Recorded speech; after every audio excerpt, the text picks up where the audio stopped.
ನಮಸ್ಕಾರ ಸ್ನೇಹಿತರೆ, ಉಪಯುಕ್ತ ಮಾಹಿತಿ ಚಾನಲ್ಗೆ ಸ್ವಾಗತ. ಯಾವುದೇ ಗ್ಯಾರಂಟಿ ಇಲ್ಲದೆ ರೈತರಿಗೆ ಈಗ ಸಿಗಲಿದೆ 2 ಲಕ್ಷ ಕೃಷಿ ಸಾಲ. ಇಲ್ಲಿದೆ ಸಂಪೂರ್ಣ ವಿವರ. ಸಣ್ಣ ಮತ್ತು ಅತಿ ಸಣ್ಣ ರೈತರಿಗೆ ದೊಡ್ಡ ಪರಿಹಾರವಾಗಿ ಭಾರತೀಯ ರಿಸರ್ವ್ ಬ್ಯಾಂಕ್ ಶುಕ್ರವಾರ ಕೃಷಿ ರೈತರಿಗೆ ಮೇಲಾಧಾರ ರಹಿತ ಸಾಲದ ಮಿತಿಯನ್ನು ಪ್ರತಿ ಸಾಲಗಾರನಿಗೆ ರು 1.66 ಲಕ್ಷದಿಂದ ರು 2 ಲಕ್ಷಕ್ಕೆ ಹೆಚ್ಚಿಸಿದೆ. ಇದರ ಕುರಿತು ಸಂಪೂರ್ಣ ಮಾಹಿತಿ ಇಲ್ಲಿದೆ.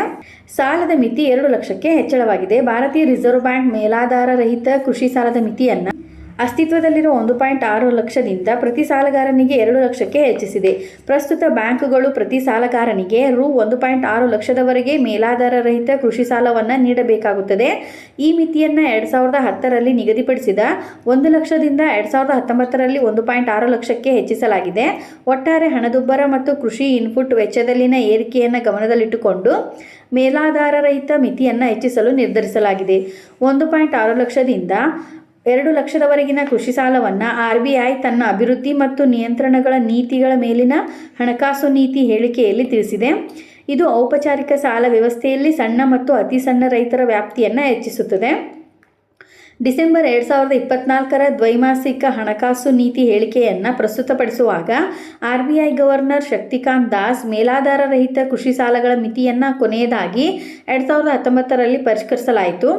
ಕೃಷಿ ಇನ್ಪುಟ್ ವೆಚ್ಚಗಳ ಏರಿಕೆ ಮತ್ತು ಒಟ್ಟಾರೆ ಹಣದುಬ್ಬರವನ್ನು ಗಣನೆಗೆ ತೆಗೆದುಕೊಂಡು ಇದು ಮೇಲಾಧಾರ ರಹಿತ ಕೃಷಿ ಸಾಲದ ಮಿತಿಯನ್ನು 1.6 ಲಕ್ಷದಿಂದ 2 ಲಕ್ಷಕ್ಕೆ ಹೆಚ್ಚಿಸಲು ನಿರ್ಧರಿಸಿದೆ.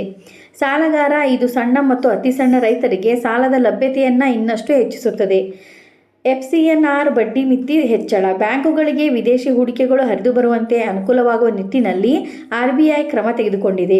FCNR ಎಂದರೆ ಫಾರಿನ್ ಕರೆನ್ಸಿ ನಾನ್ ರೆಸಿಡೆಂಟ್ ಡೆಪಾಸಿಟ್ಗಳು. ಅನಿವಾಸಿಗಳ ಫಾರಿನ್ ಕರೆನ್ಸಿ ಠೇವಣಿಗಳಿವು. 1 ರಿಂದ 3 ವರ್ಷದಲ್ಲಿ ಮೆಚುರಿಟಿ ಆಗುವ ಇಂಥ ಠೇವಣಿಗಳಿಗೆ ಬಡ್ಡಿದರ ಮಿತಿಯನ್ನು 200 ಅಂಕಗಳಷ್ಟು ಹೆಚ್ಚಿಸಲಾಗಿದೆ. FCNR ಠೇವಣಿಗಳಿಗೆ ನಿಗದಿ ಮಾಡಲಾಗಿದ್ದ ಬಡ್ಡಿದರ ಮಿತಿಯನ್ನು ಹೆಚ್ಚಿಸಲು RBIನ MPC ನಿರ್ಧರಿಸಿದೆ. ಇದೇ ರೀತಿ ಮಾಹಿತಿಗಾಗಿ ನಮ್ಮ ಚಾನಲನ್ನು ಸಬ್ಸ್ಕ್ರೈಬ್ ಆಗಿ ಮತ್ತು ಶೇರ್ ಮಾಡಿ. ಧನ್ಯವಾದಗಳು.